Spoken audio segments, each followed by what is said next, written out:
Hey, hello, and welcome to the OnStage Colorado Podcast. I'm Alex Miller. And I'm Toni Tresca.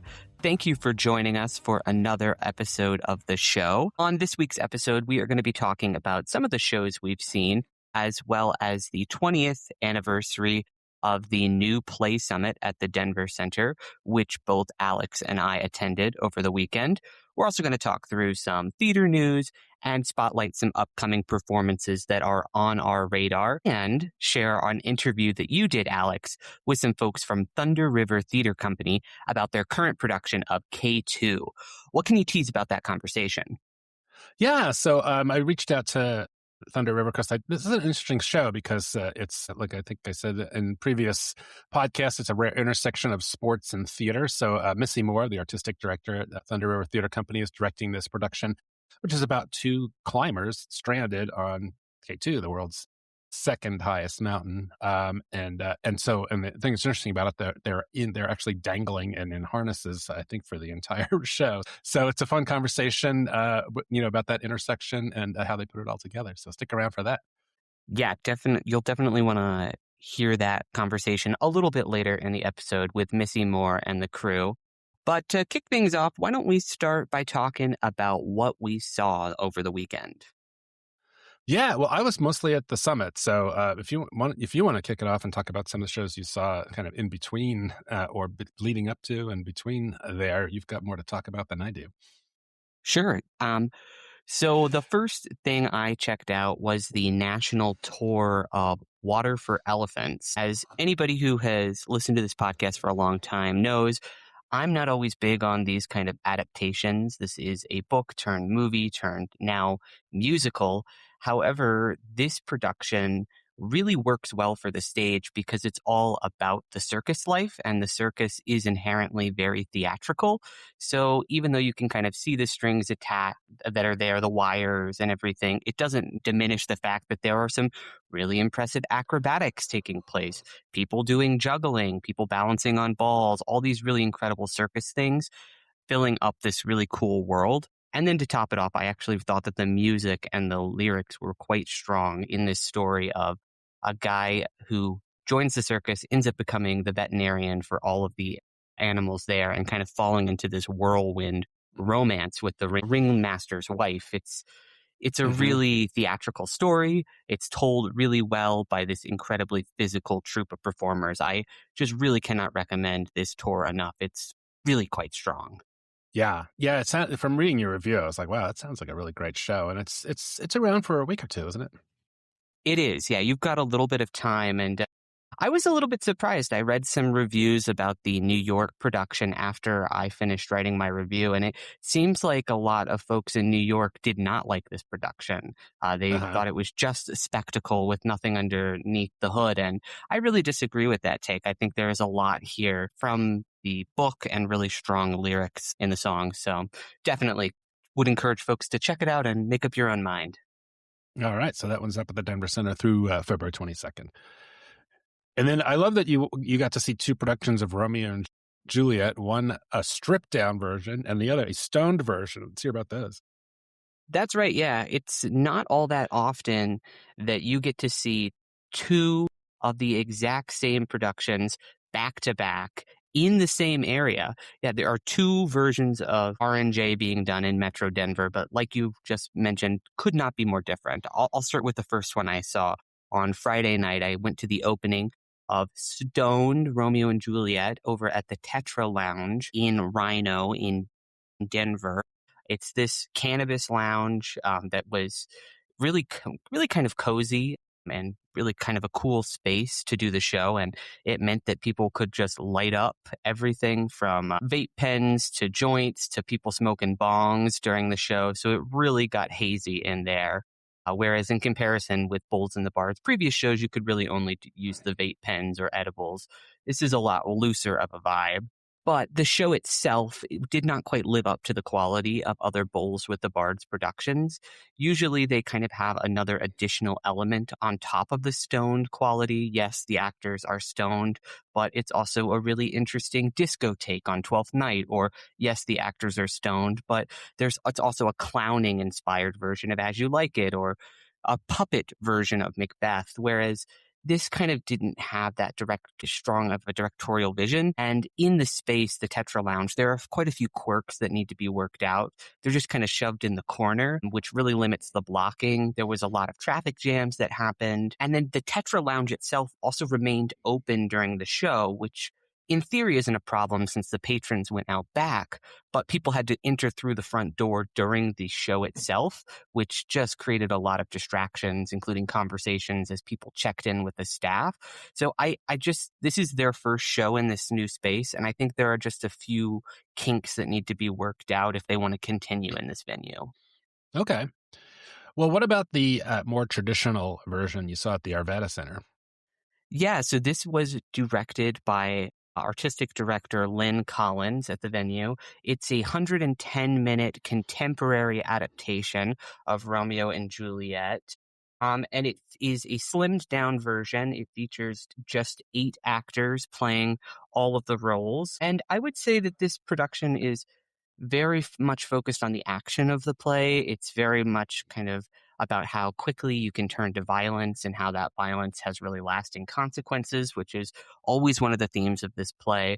But it's really just kind of heightened by this flashy direction that's really stylized and fast and kind of efficient there. I would say, however, that while I found the cutting of it to be really interesting, there were some really lyrical passages that were kept in that are often cut from productions that I found really interesting that Lynn included. But it's perhaps not the most accessible version of the production. The Montagues, which are Romeo's family, are cut altogether, which means the kind of feuding family dynamic, which is key to understanding the kind of story, kind of gets lost, which makes it a little bit hard to follow. And then there are just some costuming choices, since this is a present day version of the story, that make it hard to follow. Jacob Dresch, who is very, very talented, playing 2 different roles here, Lord Capulet, Juliet's father, as well as Friar Lawrence. His Friar Lawrence is not costumed as like a member of the clergy. He looks more like a professor. And so I overheard multiple members of the audience being like, why did Juliet's father change costumes from scene to scene? Because Juliet refers to both of them as father.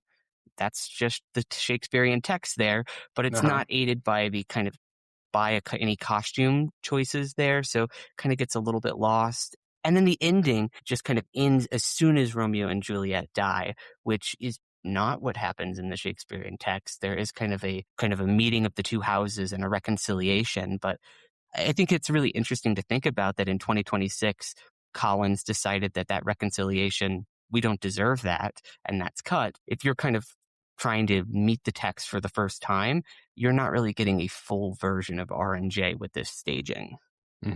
Okay. Well, it sounds like it's still a good show to go see, but maybe, like you said, maybe not the first R&J you should see.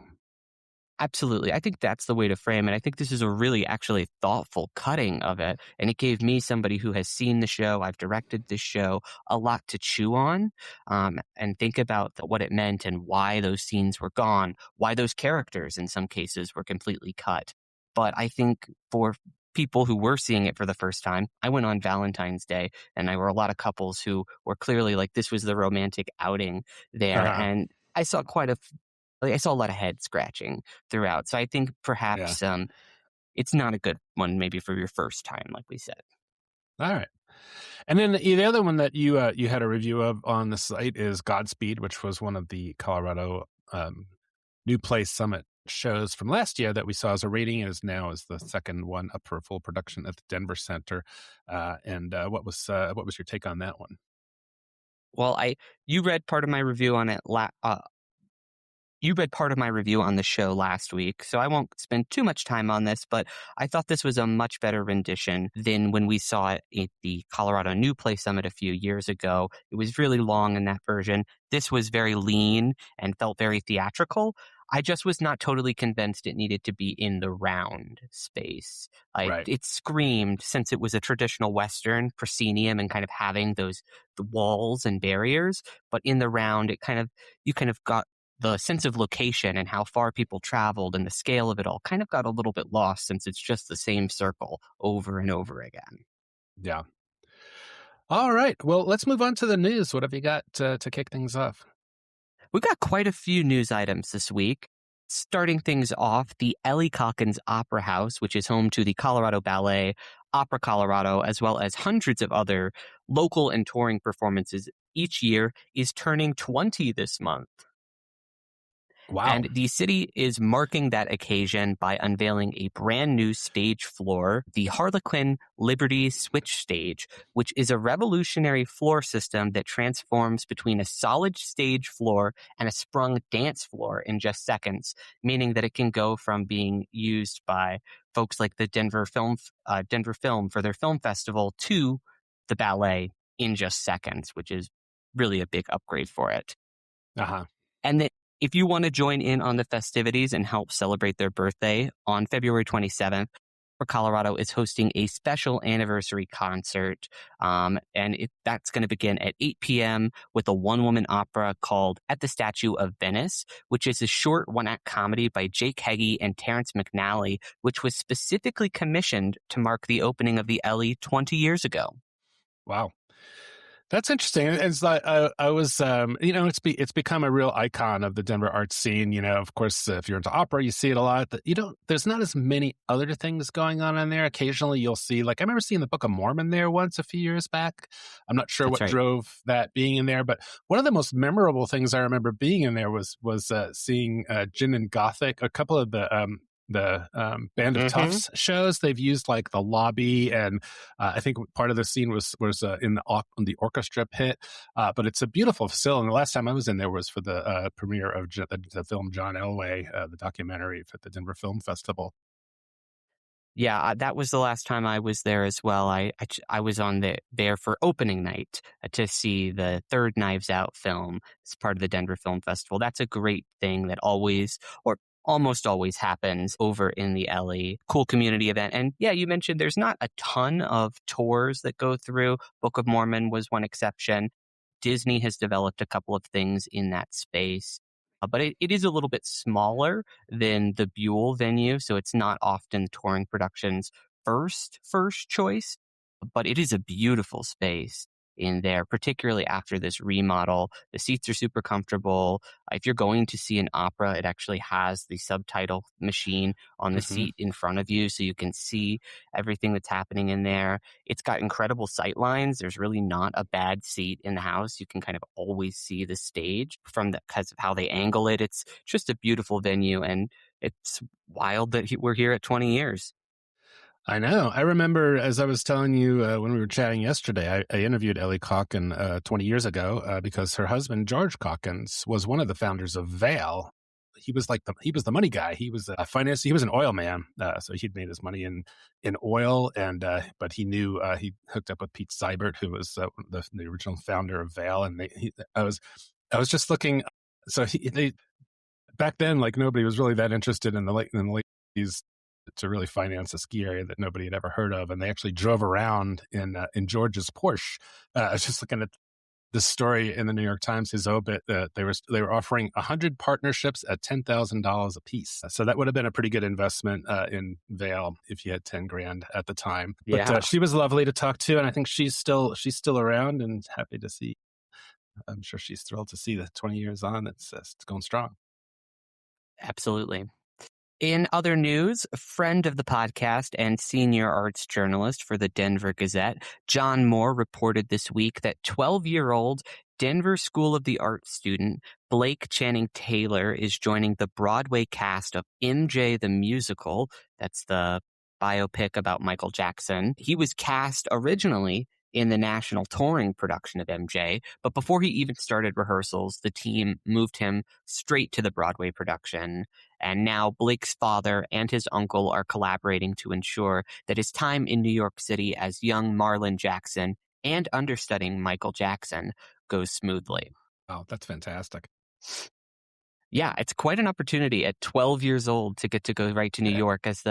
As his family said in the piece, this is like the Super Bowl for people in theater. This is the biggest event for them. It is really impressive for somebody from Denver to go straight to he skipped right over the touring production to the Broadway production. Then we have a little bit of sad news. What's this? Yeah, we learned over this weekend that Deborah Faber passed away on February 13th. She is a longtime costumer at Candlelight Dinner Theater, as well as many other venues around the metro area.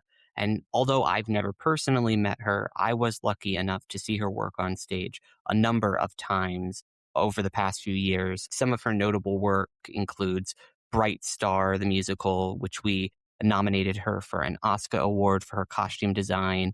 Anastasia, which we wrote, her work was a standout. The Secret Garden, Cats, The Little Mermaid, Joseph and the Amazing Technicolor Dreamcoat. Just beautiful, luscious costumes that helped give character to these worlds and really flesh it out in detailed ways.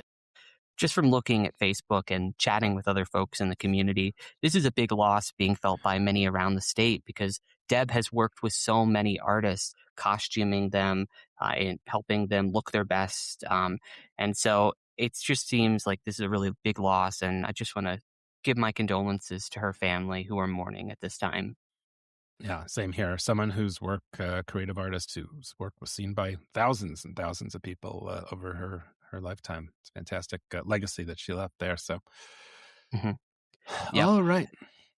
And on behalf of her family, they say that they're thanking everybody for the outpouring of love and support. And they say that details about the service will be shared when they're available, but they don't need anything at this time.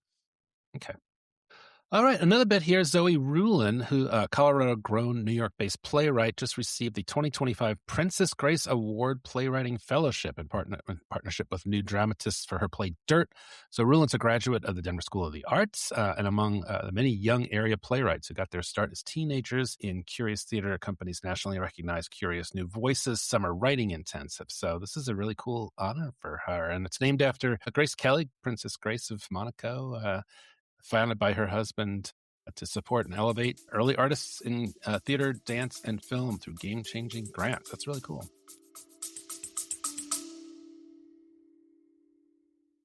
OnStage Colorado is brought to you by the Colorado Springs Fine Arts Center at Colorado College, presenting The Roommate by Jen Silverman, February 12th through March 1st.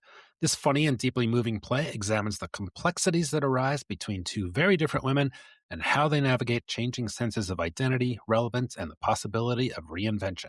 Tickets at fac.coloradocollege.edu. OnStage Colorado receives support from the Boulder Ensemble Theater Company, whose production of John Patrick Shanley's Brooklyn Laundry runs February 20th through March 15th at the Dairy Arts Center. Tragic and funny by turns, this deeply romantic story will remind you what is important in life and the sorrow and joy of fully embracing adulthood. Tickets at betc.org. Also supporting the podcast is Bob Blue Theater in Fort Collins, presenting Oscar Wilde's classic comedy, The Importance of Being Earnest, February 20th through March 15th. Tickets at basbleu.org. And OnStage Colorado is brought to you by Theater Silco in Silverthorne, presenting Fully Committed, February 27th through March 15th. This one-actor comedy brings the most exclusive restaurant in Manhattan, where the phone never stops ringing, the demands never end, and one overworked reservationist is trying to keep it all together. Tickets at thesilco.org. OnStage Colorado is sponsored in part by Colorado Candlelight, presenting the classic musical Hello, Dolly, featuring humor, romance, energetic dance, and some of the greatest songs in musical theater history through April 4th. Tickets at coloradocandlelight.com. Also sponsoring OnStage Colorado is Miners Alley Performing Arts Center in Golden, presenting Paul Stroley's comedy My Mother and the Michigan-Ohio War, February 20th through March 29th. It's a laugh-out-loud look at the battles we never outgrow, no matter how old we get. Tickets at minersalley.com. OnStage Colorado is brought to you by the Curious Theater Company, whose production of Birthday Candles runs March 7th through April 15th. Noah Hadel's play covers 5 generations, an infinity of dreams, and one cake baked over a century. Tickets at Curious Theater. Yeah, and this play sounds kind of interesting. It seems like it's centered on these 3 sisters who are flowers, because the description says that it's 3 sisters who decide to leave the garden where they're planted, but find home and its dirt are difficult to outrun. So it sounds like an interesting kind of cerebral text. Yeah, absolutely. Finally, in other new play news, Jake Brash, who is the Denver-born writer who wrote The Reservoir, just opened off Broadway this month. On February 5th, via the Atlantic Theater in the Chelsea neighborhood of Manhattan, the play got its New York debut. It started at the New Play Summit in 2023, had its world premiere staging in Denver in early 2025, and then transferred to the Alliance Theater in Atlanta and then the Guffin Playhouse in Los Angeles, and now it's in New York. It's scheduled to run through at least March 15th, which is just a really cool thing to see for this play that we actually saw all the way through development. We saw that 2023 version. We saw it in 2025 when it Yeah. debuted here in Denver. And so it's really cool to see that other audiences are getting a chance to experience this story that has Denver so baked into it.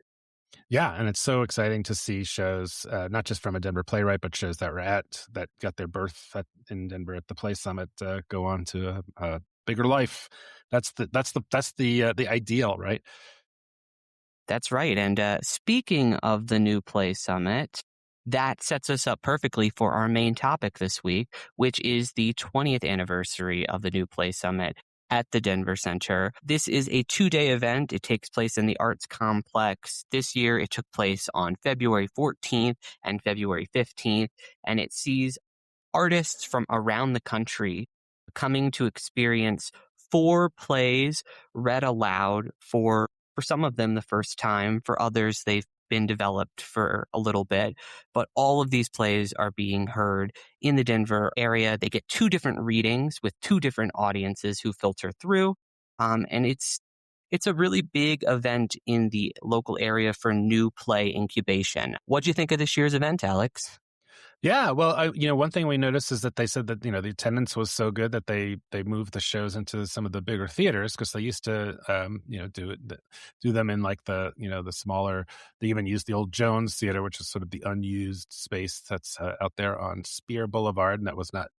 It's kind of sad to see the one time the Jones gets to shine every year. It didn't get it this year, but I know. But yeah, I don't know. We were talking yesterday at lunch at the event, thinking it felt a little, I don't know, a little more subdued maybe compared to some other years. I didn't see as many people there as I know. There was leaned it down a little bit with some of the trimmings, I guess you might say. But overall, the usual mix of stuff that we've and it's always fun to talk to people after the show. What'd you think? I should note that we are asked to not do any kind of reviews of these plays since they're still in development, but that won't prevent us from giving us some general thoughts. One of them, so this show by Bonnie and Tosh is called Lemuria. And it's set in a like an institute that studies lemurs, which is the little primates from Madagascar, which I was telling you, it's like I was predetermined to like this show because I just love lemurs. I just think they're the cutest, most interesting little animals. And I would say mostly I wasn't disappointed. It was a really interesting script, but that probably has a little bit more to go before it's ready for prime time. But I think that was one that a lot of people enjoyed. Yeah, that seemed to be a really strong consensus pick. Everybody seemed to at least agree that this play was heading in the right direction. I also tend to agree with that largely. I think there are a couple of kinks that need to be worked out, particularly with some of the flashback elements. This play plays a little bit fast and loose with time, which I kind of like, but it's a little bit much in places. And then I think the ending still needs just a little bit of fine tuning, but it's definitely in a really strong place, I think. Yep.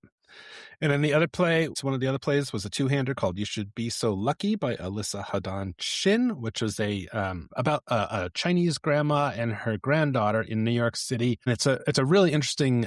It's about multi-generationalism, but it's also about gentrification. And there's some really interesting staging possibilities that have to do with the action towards the end of the play, where their world is sort of falling apart around them. So we were talking about how a good director and a set designer is going to have a field day with this show if it goes on for a production. Yeah, this was probably my favorite of the 4 readings. I thought that this had the strongest characters, such a clear relationship between this granddaughter and grandmother as you're kind of watching them in real time make dumplings. It's a really beautiful piece that also is touching on those themes of gentrification and what what you owe to your culture. And so I think it's in a really strong place. And I definitely like to see that play get produced. Yeah, yep. Tony Meneses, whose play The Hombres was done at the Denver Center back in 2020. Well, I'm so sorry. It was at the Vintage New Theater, Place right? Summit, but then Vintage did the full production. Yeah. And then so he was back with a show called The Myth of the Two Marcos, which was another time bending thing that kind of combined proto gay romance with Latino culture in Albuquerque and comic books. So a few things going on in that one. Yeah, I liked parts of it. It's about this kind of friendship, these two friends who grow apart over the years, and kind of how do you reconcile with the people who maybe you feel like you've left behind? I think that idea is really strong. It definitely needs some work around the edges, as you and I both commented, I think, as we were walking out. Yep. Yeah, it's got some neat elements to it. But like what you say, these plays are not finished. They're that's Absolutely the not. idea. Yeah. They get feedback, and then the last one was a show by Isaac Gomez, who people will remember his name from "I Am Not Your Perfect Mexican Daughter," which was a fantastic production that was at the Denver Center. What was it, 24, I think. And he had a play called Influence, which was about another two-hander about two young Latinas who are influencers. I think they're like these. They have these like whatever YouTube sites where they do makeup or something like that. And one of them has been canceled, and the other one's trying to help her get back to where she was. And so that one was I will just say it was another play we saw. It certainly was. This was the first time it was being read out loud. This was a commission by the Denver Center. So I think that the playwright probably learned a lot from hearing what worked and what did not. Yep. So the other part that's really fun about the New Play Summit is bumping into people that sometimes we don't see them. Maybe we see them on stage, or hear about them or write about them. But we got to talk to Emily Van Fleet, well-known actor and director in the Denver area, but who is now way down south in Creed, where she's the artistic director at Creed Repertory Theater. So it was really fun to talk to her. And we even told her that we're planning on coming down to see the shows in July this year. So it was great to hear how things are going down there from Emily. And then on the business side, we had an interesting conversation at lunch with Charles Varon, the managing director at the Denver Center Theater Company, right? Yeah, he has a really interesting job because he has to work with the artistic team of the theater company to figure out, in his words, how to make it all work. He gets the season that they pick, and then he has to kind of balance the budgets, which include everything from the stuff you see on stage, like all the sets and the costumes and the actors, to everything that you don't, and all the labor that goes into that, all the marketing. He's also the person who helps produce the New Play Summit. So it was really a fascinating perspective to get to hear from Charles and just chat with him about the logistics that go into the financing of it all. Yeah, and so he wasn't on the record, so we're not going to get into any details that. But it was he was very generous with some of his thoughts about because that's a big part of things. There's the creative side, and then there's the money side, and that's just it's a fact. And every time you add one actor, it adds X amount of dollars to a show, and that's just that's why a lot of times as theaters are looking at ways to trim back, you see these two-handers and like, that's a pretty attractive show. It doesn't need a big set, only needs a couple actors. That could be a way to go. So you also talked with Leanne Kim Torsky, the director of literary programs or dramaturg there at the Denver Center. What did you learn from her? I just got to kind of chat a little bit about some of the behind the scenes stuff. She is one of the driving forces behind this New Play Summit, and just hearing a little bit about what choices got made behind the scenes. That conversation also off the record, so I won't share too much other stuff, but quite illuminating to see how the sausage gets made. Yeah. And then as far as we talked to Alejandro Galva from Colorado Public Radio, who, he's a really great reporter who's been starting to enhance the theater coverage there at CPR. I'm doing some interviews with actors and directors, so it was fun to hear his take on some of these things. Yeah, and then we caught up with two different playwrights, Jeff Wolfe and Colette Mizunik? Mazunik, Colette Yeah. Mazunik, who we often run into at the New Play Yeah, Summit. they're always there. Yeah, they're always there. Jeff has been going, as he tells us, pretty much since the start of it. So he's seen almost everything that's gone through. And so it's really interesting to chat with both of them, particularly as playwrights, to hear what pops for them, what works, what they've seen before, what feels a little bit repetitive, because they have a little bit of a different perspective than a general audience. Yeah, for sure. Yeah. Are they a couple? They always seem to be together. I don't believe so. Uh-huh. I think they're just friends. They're just friends. And then notably absent this year, John Moore, who I'm sure we weren't the only ones to be like, where's John Moore? So I'd asked him. So he's the longtime theater writer for the Denver Gazette right now, but he was at the Denver Post for many years. He worked at the Denver Center as their senior arts journalist, and he is usually Johnny on the spot, and he's taking pictures. But he's also told us that he's cutting back a little bit. He's trying to reclaim some of his and he also does not just cover theater anymore. He covers the arts for the Gazette. So this was a decision he made to trim down. So, John, we missed you, but we understand. Yeah, definitely understand. And I was actually very glad that you didn't see you not there, because I meant you were relaxing, hopefully. Fingers crossed. Yeah, he was probably doing books for the Denver Actors Fund or something like that. He never rests, but fair enough. You're probably right.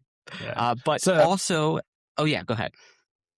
Oh, I was just going to say, yeah, the other thing they always do is announce what shows from previous summits are going to come back as full production. So what were the two that were picked for next season? The two that were picked were Bog Friends by Jose Sebastian Alberti and How to Conquer America, A Mostly True History of Yogurt by David Myers. Yeah, so this was, there's always a lot of speculation, like which ones they're going to announce. Bog Friends is a really interesting show about a mummy or an old hominid of some sort that's discovered in a bog. And do you remember where the bog was? It is in England or Scotland? It's in Ireland. It's an Irish bog creature.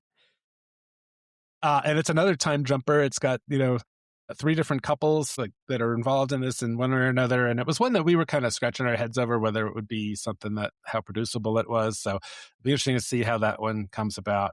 And then David Myers' play about the mostly true history of yogurt it's a really quirky, funny show that we were like, oh yeah, we could see this one going on to a full production, right?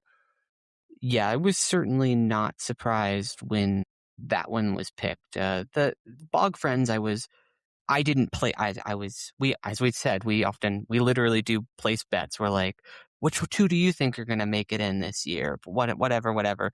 Bog Friends was not one I was betting on, but it'll certainly be interesting from a design standpoint. There's a lot that you can play with. Yep.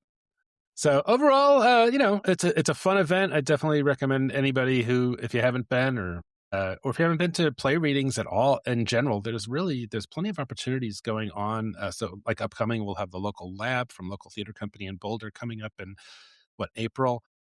That's right. Among others. So, it's a really neat way. And, there are times when we've seen readings and then seen the full production and said the reading was better. Sometimes the script is strong enough that it's, and sometimes they can get this cast. You get a cast for a reading that's just better than the cast that winds up in the full production or for whatever reason. But it's kind of like, it's the difference between listening to something on like an audio book versus seeing the film or something like that. You have to use your imagination to see what's a little bit more of what's going on rather than having it served up to you by, blocking and set design and lights and sound and on all that kind of stuff. So it's definitely a cool way to experience theater. Now we are going to throw to a conversation that you had, Alex, with Missy Moore, the artistic director at Thunder River Theater Company, and 2 actors in the play, K. Well, we're going to jump in right here. So we have some of the folks from the upcoming production of K2 at Thunder River Theater Company in Carbondale. We have director Missy Moore, David Lettingham, who's playing Harold, and Elijah or Eli Pettit playing Taylor. Thanks so much for being on this call today, guys. Thank you so much, Alex. Yeah, thanks for having us. Since this is an audio podcast, I have to. Yeah. I should point out that Eli is calling us from his job at Sunlight Ski Resort, where he's a ski patroller, and he was just giving an update on the snow conditions, which could be better, but hopefully, fingers crossed, things will improve as we get into the supposedly snowier part of the year. But let's talk theater. So, Missy, starting off, you mentioned that this show's been on your bucket list for decades. So, what drew you to K2, and why was the right time to do it at Thunder River?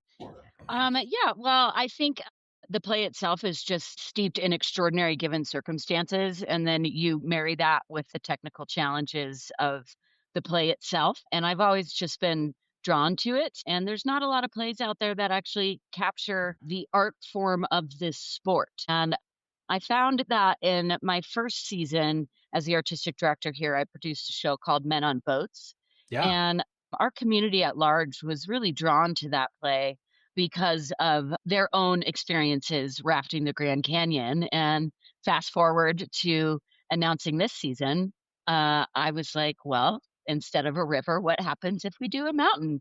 And, Carbondale in the Roaring Fork Valley is very rich and steep in mountain climbing and honoring the mountains and what they have to offer, not only for sport and adventure, but as this play so beautifully touches the metaphor of the mountain. So, and I've got a black box that has really, really high ceilings and some trapdoors into the basement. And I figured we can build a mountain. All right. So yeah, this play has some pretty big technical demands. You've got to have kind of a mountain set. There's stunts. There's safety. What are some of those challenges? The actors are actually hanging from ropes the entire show. Is that correct? Yes, that's correct. I'd love to throw this over to Eli, who has shared his expertise in making sure that all of the safety protocols are met for him in particular. So, Yeah. Eli, you care to expand? Yeah, of course. This was definitely an interesting challenge for me.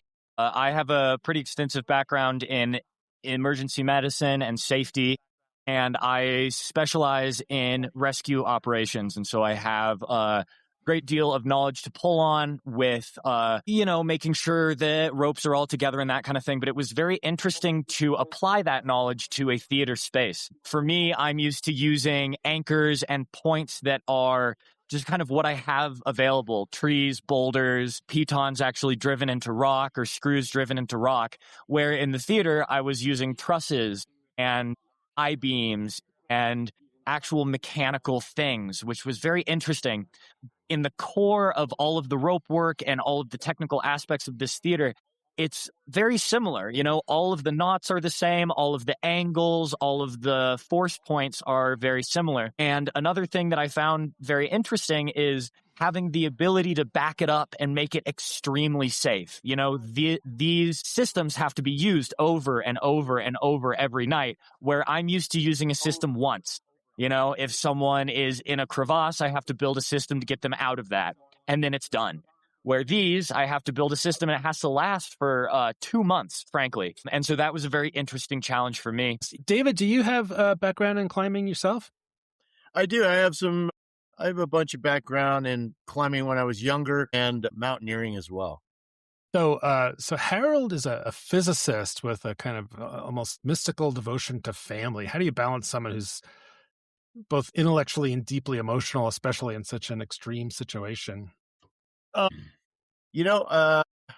It's interesting. I had a friend. He actually died on a mountain, and he had a family. It was challenging for him, but he had to do it. I don't have that same draw that now that I have a family. I'm not out there. I moved to Aspen when I was a kid, and we started. I was skiing out of bounds and set off avalanches and climbing mountains and doing some crazy shit on walls and then once I had a kid and a family, I was like, I probably shouldn't do that anymore. So I think the interesting thing about this, it's a little bit different, this play, and the way we cast it, so that I'm older, I'm more of a mentor to Taylor. We came up with some of our own ideas about how this particular production, this particular world worked. And I made it an interesting choice as Harold. Harold had said, honey, because he has a baby. And so Harold has a small child, probably 2 years old, and a wife. And it's tough when you say, I'm going to go climb K2. 1 out of 4 people died on K2 for decades. And so the way I dealt with that is that I said to my wife, honey, I'm not going to summit. I'm going there to be support. And then something happens. One of the guys gets sick. The other guy says, I better stay with him. He's got altitude sickness. And all of a sudden, here's my young friend who really counts on me, wants me to join him on the summit push. And that made it really feel really like intense, because I feel Harold feels really split by this decision to go do the summit. And so there's a lot on the line for him. Eli, you're back. So there's somebody, as I recall from the plot, someone's equipment fails, right? And who is it that's in jeopardy? Is it Harold or Taylor? Well, ultimately, throughout the play, we're both in jeopardy quite often. I believe what you're referring to, the equipment failure, would be on Taylor's end. He steps into the role very early in the play as a bit of a caretaker, and he ends up taking some real risks throughout the play with minimal equipment and minimal ability. One of the immediate given circumstances of this play is that these two have been in death zone at 27,000 feet for, at this point, at least 15 hours, maybe more. And with that, there are a lot of corners that are cut, and there are a lot of very risky things that happen. And so I don't know if I would say that equipment fails as much as due process fails of the climbers, and that does result in an accident. Okay. And you know what at the very beginning, what happens that sets this up is we're coming down. We've reached the summit, which is amazing. We're coming down. We get hit by a storm. We can't see. There's snow everywhere. Taylor rappels. He's trying to get to the ledge. I think I reach down and feel there's no tension. I can't hear him. I can't see him. I think, okay, he's on the ledge. I start rappelling. He wasn't. He was just taking a breather.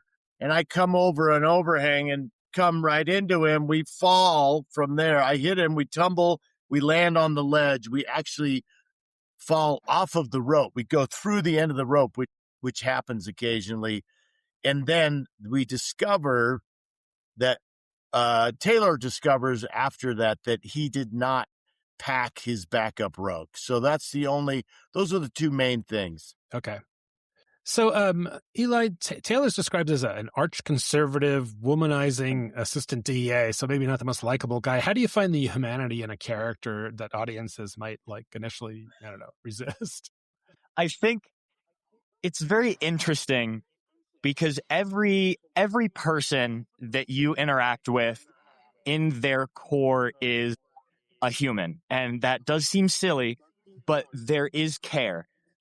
There's care for the fellow man, and nobody's born a bad person.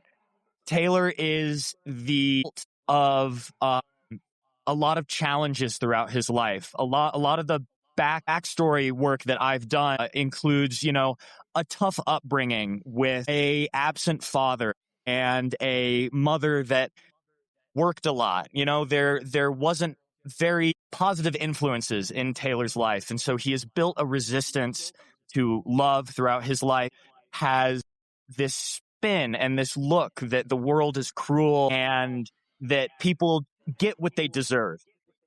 And the humanity in that is a very sad truth of a child. Taylor, in his soul, is a child that was not treated well. And it's very easy to point a finger at someone that has these negative personality traits when in fact it is a result of something outside of their control. And I think that kind of answers your question, finding that humanity, finding that broken child, finding that real crushed soul that resulted in this hatred and this, aggressive DA facade, if you will. Okay. All right, hey, Missy. In terms of blocking, this play is extremely different from, say, Steel Magnolias, which you directed. We were just talking about earlier. How much of that is, from a director's point of view, is taking up your energy, or is it really just another play with words, and that's mostly what you're focused on? Because I don't know how much movement there is if they're hanging there. If you want to talk a little bit about how that is going to look on stage. Yeah, I think the playing space itself is about 12 feet long, about 4 feet in depth. So Eli and David are definitely sharing the space. It's a very confined space. I think the interesting thing about this play for me directorially is very early on, we really had to wrap our heads around the technical logistics, honoring the actual sport of extreme mountaineering, but also implementing the safety and which is paramount for Eli, and then marrying the sport and theater as a craft. So really it was just a lot of if the rope goes there and then it hangs there and then we've got an ice screw there. So it was a lot of mathing, and I'm super duper grateful for Eli and David for lending their expertise into the room. But now that the play is on its feet, we're really getting into what I like to refer to as the minutia of the play. Why are they saying what they're saying now? And then also honoring, again, the given circumstances that they are in death zone. They are suffering forms of acute hypoxia, oxygen saturation, and defying some physical odds. So it's just, I think we keep going back to the given circumstances to help support the internal beat work that the play demands. So you're about, a week out from opening. Are you in harnesses and in ropes now? Are you already doing that part of the play? Oh, yeah. We've been on the set now for a week, and we practice the most extreme fall climb. I don't want to give it all away. Really, it's Eli's been the mastermind behind, again, like I said, the rigging of all of the ropes to make sure that he is safe and important. And we also have our technical director at hand to ensure his safety.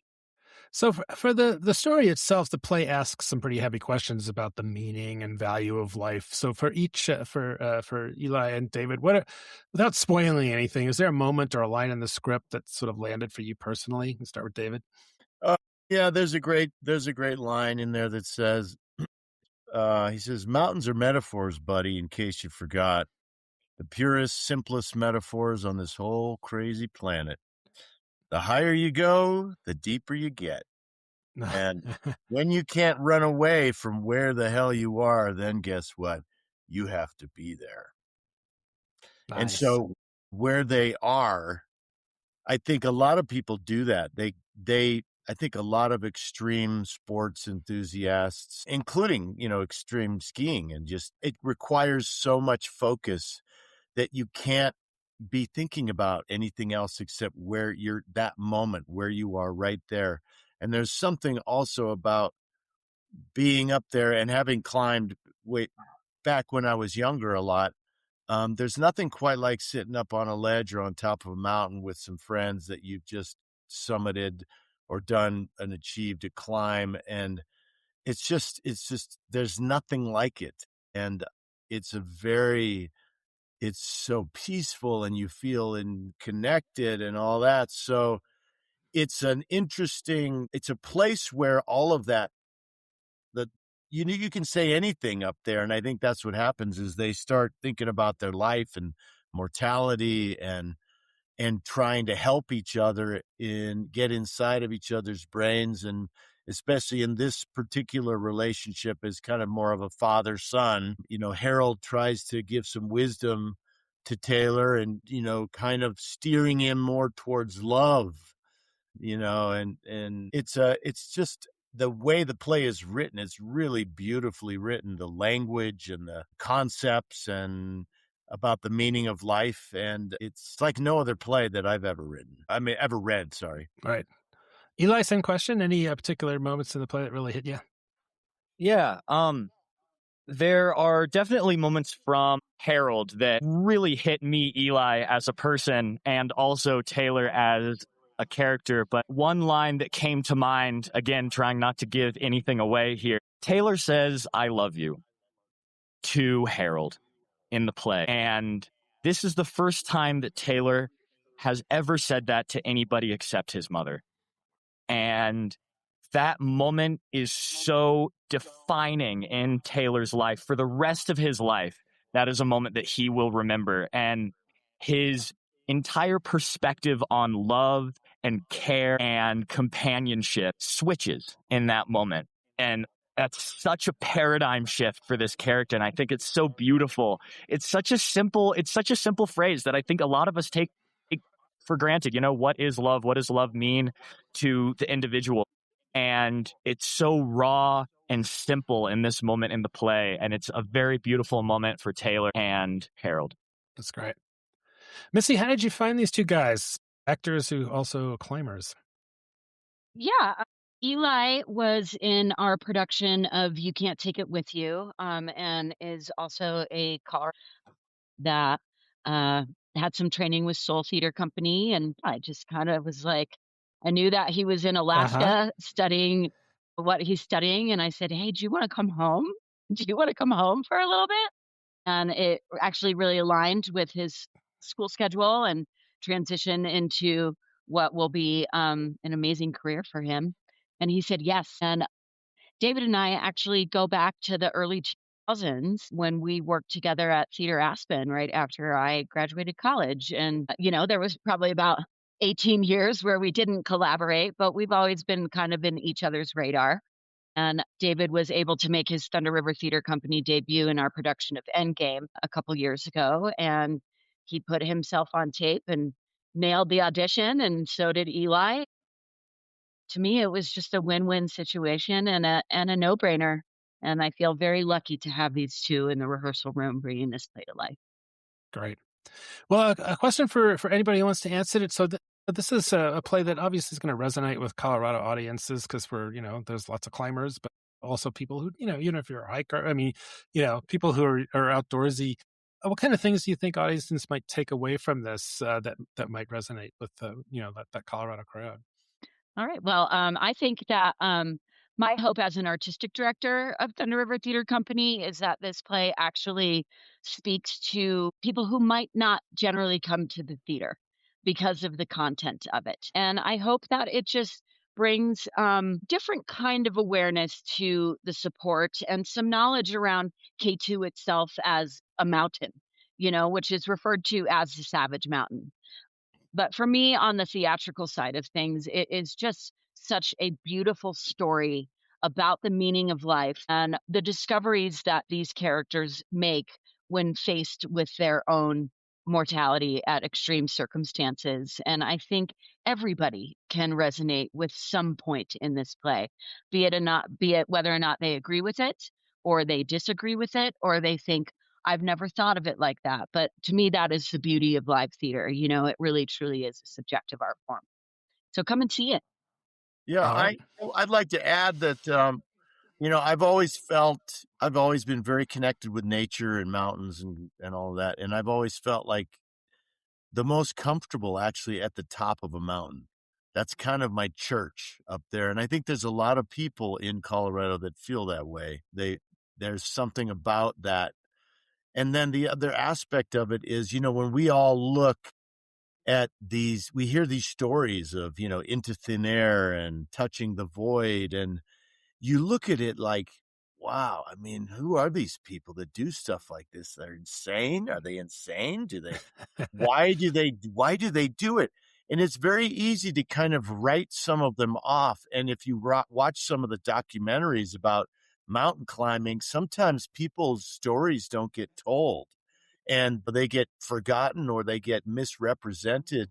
And I just think it's this combination of what is it that inspires these people all over the world to go and reach these summits. And there's many different things I'm sure that do inspire them to do that, but it's fascinating. And then connecting that with the play and the language and this search for real meaning of what is life all about and what's the most important thing and connection and, finding love and connection. And I think finally that this play is incredibly relevant to right now. It really is. There's some stuff in here that just rings so relevant to where we are right now. All right. And Eli, I know you got to get back to moving snow around. I'll give you the last word. Yeah, I just kind of wanted to tack on to the end of something that I really appreciate about this play. Just like you said, Missy, it has something for everybody. For people that don't usually go to theater because it's boring or it's drab or the content is for old people or whatever, this is a really action-packed show. And I think for those of us who find theater insufferable at times, we'll find this play very entertaining. It has that, it has those given circumstances. It has that action. It has that excitement. Things happen, things move, there's stunts. It's awesome. And also, that's not to take away from the people that love the content of theater. This play could be performed sitting in a black box with no action, with two actors in chairs, and it would be a beautiful piece. The character development, the character interaction is absolutely there. And so just like you said, Missy, this play has something for everybody. And I encourage you to come see it, whether you normally see a theater or not. I think this is absolutely something that everybody will enjoy. And it's funny. It has funny moments. Yes, very funny moments. It sounds fascinating, and it's just it's just a rare intersection of theater and sports or outdoors stuff. There's just not that much of it there. So K2 will be at the Thunder River Theater Company in Carbondale. Opens February 13th and runs through March 1st. If you haven't been up there, definitely check it out. Missy does great work up there, and Carbondale is such a cool town. It's got a great downtown with restaurants and bars, and if you haven't been, you should check it out, right, Missy? Yeah, come and say hi. Spend a weekend with us. All right. Thanks so much for being on and break legs out there. Thank you, Alex. Alex. Thank you so much. Thanks, Alex. Have a great day. All right. Hold on one sec. Well, that was a great conversation. I'm glad we were able to have Missy and those two actors on. Yeah, it's always fun to talk to Missy, and what a great program that they have up there at Thunder River. I wish it was a little closer up there, or if they had like a helicopter service to Carbondale, because especially in winter, it can be a brute. Even in the summer, because you got to get through Glenwood Canyon. But anyway, so let's move on to our Colorado headliners. So these are shows that coming up in the next week or so we think you should consider checking out. So I'll kick it off with Happy to Be Nappy in Aurora. This is at a facility called Manos Sagrados, which I guess is a newish performing center. Have you been in this place, Tony?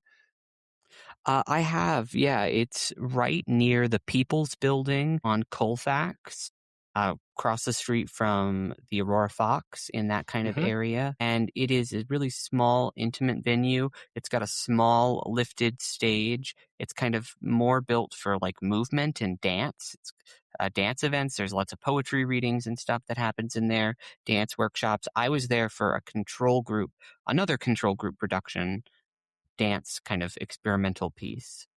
Right. So this is one of 4 world premieres in Colorado by female playwrights this winter. So Kenya Mahogany wrote this play about Black women and their hair. And so this is we had a story about it on the website if you want to read more about it. So and I think you wrote about it also in Westward, did you not? I did, yeah. Okay. All right. What have you got?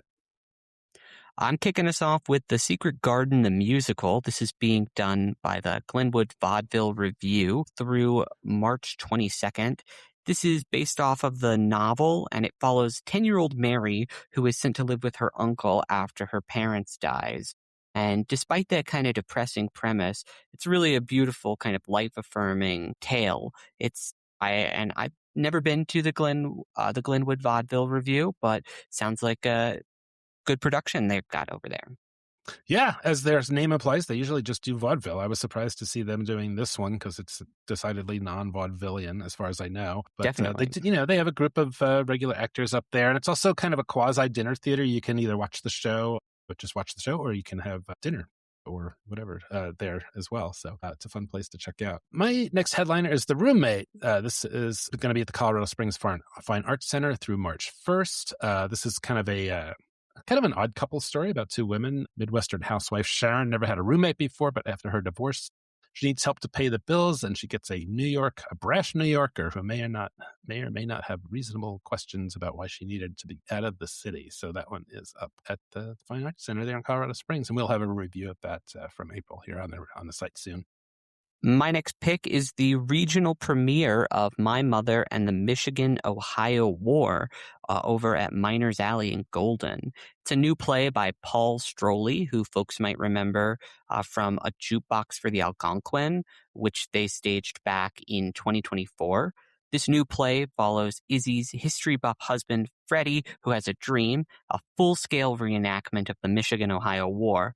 But when a bizarre papier-mâché accident leaves Izzy a widow, she calls on her Wolverine daughter and Buckeye son to see Freddie's vision realized.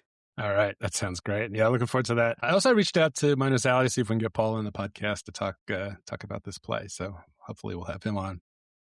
Yeah, I hope so. You guys have a lot in common, so I always love hearing your conversations. You guys have kind of a similar upbringing.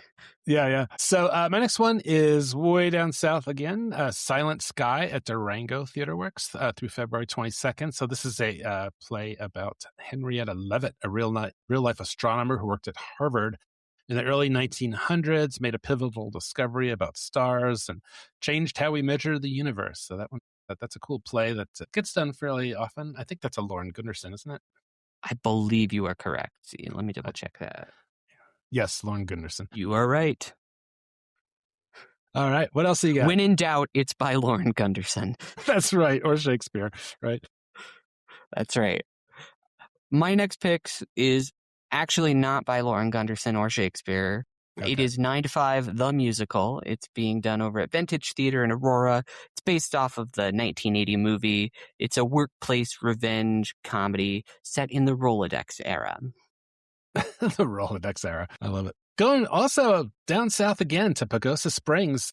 The Thingamajig Theater generally is most active in the summer, but I noticed they're doing a show right now through March 14th. It's called Bakersfield Mist. Maud, a 50-something unemployed bartender living in a trailer park, has bought a painting for a few bucks from a thrift store. She thinks it might be a lost masterpiece by Jackson Pollock. And then an art expert from New York flies into her trailer home in Bakersfield, and hijinks ensue, I suppose. It's a comedy. So sounds like fun. Mm-hmm. My next one is Decadent Desires. This is a world premiere over at Wonderbound, created by their artistic director, Garrett Amand, which plunges people into the world of lavish temptation and audacious encounters in the roaring 20s. Features live music by the Colorado Jazz Repertory Orchestra that will kind of reimagine the tunes of George Gershwin as well as other celebrated composers of the era. That sounds like fun. Always fun times over there at Wonderbound. And there are still some tickets available right now, but who knows how long that will be true for. They often sell out. So, all right, now I'm traveling way back up to the top of the state in Fort Collins. Bob Bluth is doing a well-known comedy called The Importance of Being Earnest, and that is running February 21st through March 8th. And it's just a kind of just a really fun story that most people are familiar with. And I'm going to be actually heading up there this weekend to check that out. I'm looking forward to it. I haven't seen it in a while, so I was like, I got to see that because Steve Keim is directing that, and he's actually doing great work up there. Mm-hmm. Yeah. Well, I'll be looking forward to reading your review about that. My final headliner this week is Fully Committed. This is a play in which one actor plays 40 roles in a comedy set in the most exclusive restaurant in Manhattan. It's being staged by Theater Silco in Silverthorne, February 27th through March 15th. I've actually never seen this play, but I hear from you, and we were talking with Emily Van Fleet, who they're doing it in Creed this summer, that this is a very, very funny play. Yeah, it's a great script. Saw it at the Backstage Theater a while back, but definitely it's a fun show. Definitely check that out if you get a chance. Mm-hmm. Well, that is it for this episode of the OnStage Colorado podcast. If you want to stay up to date on what's going on in theaters across the state, be sure that you're subscribed to the OnStage Colorado Theater Blast newsletter that comes out every single Thursday and rounds up all of our coverage so you don't miss a single thing.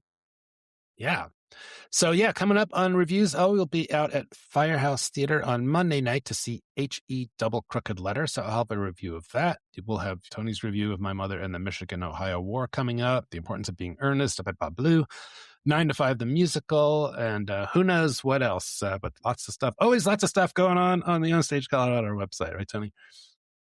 That is definitely true, particularly now as the theater season really heats up across the state. Yep, lots going on out there. So, all right, as always, thanks so much for listening. I'm Alex Miller. And I'm Tony Tresca, and we'll see you at the show.